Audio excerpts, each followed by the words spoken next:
श्रीमद्भागवत चतुर्थी स्कंद दूसरा अध्याय।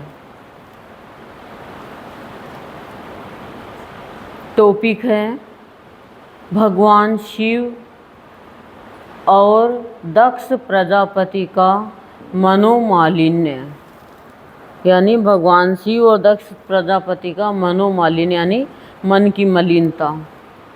विदुर जी ने पूछा, ब्राह्मण, प्रजापति दक्ष तो अपनी लड़कियों से बहुत स्नेह रखते थे, फिर उन्होंने अपनी कन्या सती का अनादर करके शीलवानों में सबसे श्रेष्ठ श्री महादेव जी से द्वेष क्यों किया? महादेव जी भी चराचर के गुरु, बैर रहित, शांत मूर्ति, आत्माराम और जगत के परम आराध्य देव हैं, उनमें भला कोई क्यों बैर करेगा? भगवान, उन ससुर और दामाद में इतना विद्वेष कैसे हो गया, जिसके कारण सती ने अपने दुस्त्यज्य प्राणों तक की बलि दे दी? यह आप मुझसे कहिए। विदुर जी ने पूछा, ब्राह्मण, प्रजापति दक्ष तो अपनी लड़कियों से बहुत स्नेह रखते थे, फिर ऐसा क्या हो गया कि सती को बलि तक देनी पड़ी अपने प्राणों की? श्री मैत्रेयी जी ने कहा, विदुर जी, पहले एक बार प्रजापतियों के यज्ञ में सब बड़े बड़े ऋषि, देवता, मुनि और अग्नि आदि अपने अपने अनुयायियों के सहित एकत्र हुए थे। उसी समय प्रजापति दक्ष ने भी उस सभा में प्रवेश किया। वे अपने तेज से सूर्य के समान प्रकाशमान थे और उस विशाल सभा भवन का अंधकार दूर किया करते थे, यह किए देते थे। उन्हें आया देख ब्रह्मा जी और महादेव जी के अतिरिक्त अग्नि पर्यंत सभी सभासद उनके तेज से प्रभावित होकर अपने अपने आसनों से उठकर खड़े हो गए। इस प्रकार समस्त सभासदों से भली भांति सम्मान प्राप्त करके तेजस्वी दक्ष जगत पिता ब्रह्मा जी को प्रणाम कर उनकी आज्ञा से अपने आसन पर बैठ गए। परंतु महादेव जी को पहले से ही बैठा देख तथा उनसे अभ्युत्थानादि के रूप में कुछ भी आदर न पाकर दक्ष उनका यह व्यवहार सहन न कर सके। उन्होंने उनकी ओर टेढ़ी नज़र से इस प्रकार देखा मानो उन्हें वे क्रोधाग्नि से जला डालेंगे। फिर कहने लगे, देवता और अग्नियों के सहित समस्त ब्रह्म ऋषिगण मेरी बात सुने। मैं ना समझी या द्वेषवश नहीं कहता, बल्कि शिष्टाचार की बात कहता हूँ। यह निर्लज्ज महादेव समस्त लोकपालों की पवित्र कीर्ति को धूल में मिला रहा है। देखिए, इस घमंडी ने सत्पुरुषों के आचरण को लांछित एवं मटिया मेट कर दिया। देखो कैसी बुद्धि भ्रष्ट कर दी राजा प्रजापति दक्ष की। बंदर कैसे नेत्र वाले इसने सत्पुरुषों के समान मेरी सावित्री, सरीखी, मृगनयनी पवित्र कन्या का अग्नि और ब्राह्मणों के सामने पाणी ग्रहण किया था। इसलिए यह एक प्रकार मेरे पुत्र के समान हो गया है। उचित तो यह था कि यह उठकर मेरा स्वागत करता, मुझे प्रणाम करता, परंतु इसने वाणी से भी मेरा सत्कार नहीं किया। हाय, जिस प्रकार शूद्र को कोई वेद पढ़ा दे, उसी प्रकार मैंने इच्छा न होते हुए भी भावीवश इसको अपनी सुकुमारी कन्या दे दी। इसने सत्कर्म का लोप कर दिया। यह सदा अपवित्र रहता है, बड़ा घमंडी है और धर्म की मर्यादा को तोड़ रहा है। यह है और धर्म की मर्यादा, यह प्रेतों के निवास स्थान भयंकर शमशानों में भूत प्रेतों को साथ लिए घूमता रहता है। पूरे पागल की तरह सिर के बाल बिखेरे नंग धड़ंग भटकता है, कभी हंसता है, कभी रोता है। यह सारे शरीर पर चिता की पवित्र भस्म लपेटे रहता है। गले में भूतों के पहनने योग्य नर मुंडों की माला और सारे शरीर में हड्डियों के गहने पहने रहता है। यह बस नाम भर का ही शिव है, वास्तव में है पूरा अशिव, अमंगल रूप। जैसे यह स्वयं मत वाला है, वैसे ही इसे मत वाले ही प्यारे लगते हैं।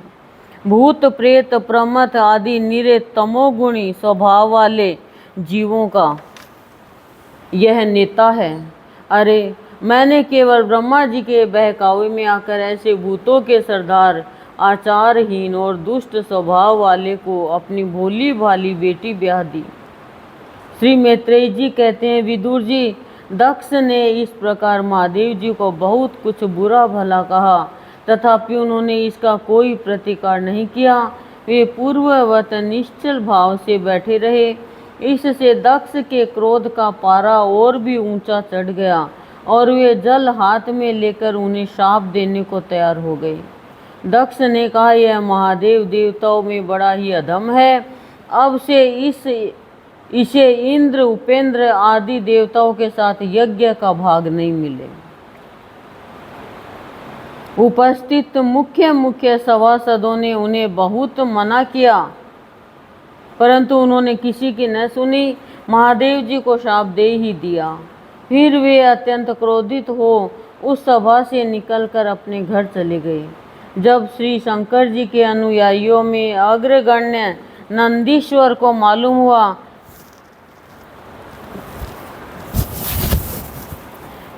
कि दक्ष ने शाप दिया है, तो वे क्रोध से तमतमा उठे और उन्होंने दक्ष तथा उन ब्राह्मणों को जिन्होंने दक्ष के दुर्वचनों का अनुमोदन किया था, बड़ा भयंकर शाप दिया।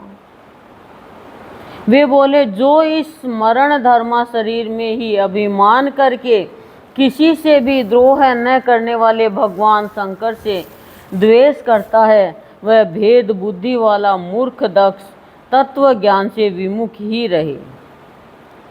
बहुत बड़ी बात कह दी, नंदी ने कह दी खाली।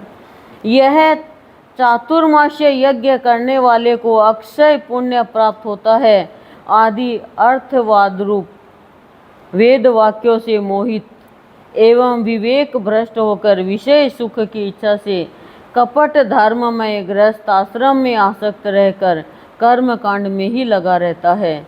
इसकी बुद्धि देहादि में आत्म भाव का चिंतन करने वाली है, उसके द्वारा इसने आत्म स्वरूप को भुला दिया है। यह साक्षात पशु के ही समान है। अतः अत्यंत स्त्री लंपट हो और शीघ्र ही इसका मुंह बकरे का हो जाए। यह मूर्ख कर्ममयी अविद्या को ही विद्या समझता है, इसलिए यह और जो लोग भगवान शंकर का अपमान करने वाले इस दुष्ट के पीछे पीछे चलने वाले हैं, वे सभी जन्म मरण रूप संसार चक्र में पड़े रहे।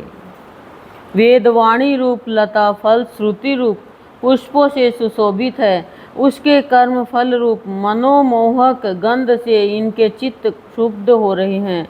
इससे ये शंकर द्रोही कर्मों के जाल में ही फंसे रहे। ब्राह्मण लोग भक्ष्य के विचार को छोड़कर केवल पेट पालने के लिए ही विद्या तप और व्रतादि का आश्रय ले तथा धन शरीर और इंद्रियों के सुख को ही सुख मानकर उन्हीं के गुलाम बनकर दुनिया में भीख मांगते भटका करें। देखो, अधर्म का साथ दिया जिन जिन ब्राह्मणों ने, उनके लिए सब ब्राह्मणों को मिल गया श्राप।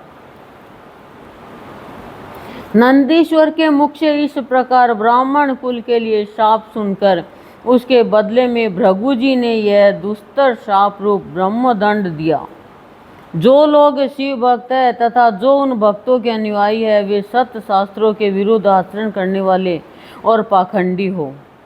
जो लोग शोचाचार विहीन मंद बुद्धि तथा जटा राख और हड्डियों को धारण करने वाले हैं, वे ही शैव संप्रदाय में दीक्षित हो, जिसमें सुरा और आसव ही देवताओं के समान आदरणीय है।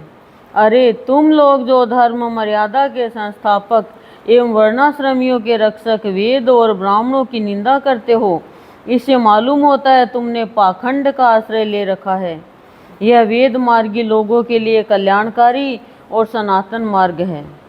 पूर्व पुरुष इसी पर चलते आए हैं और इसके मूल साक्षात श्री विष्णु भगवान हैं।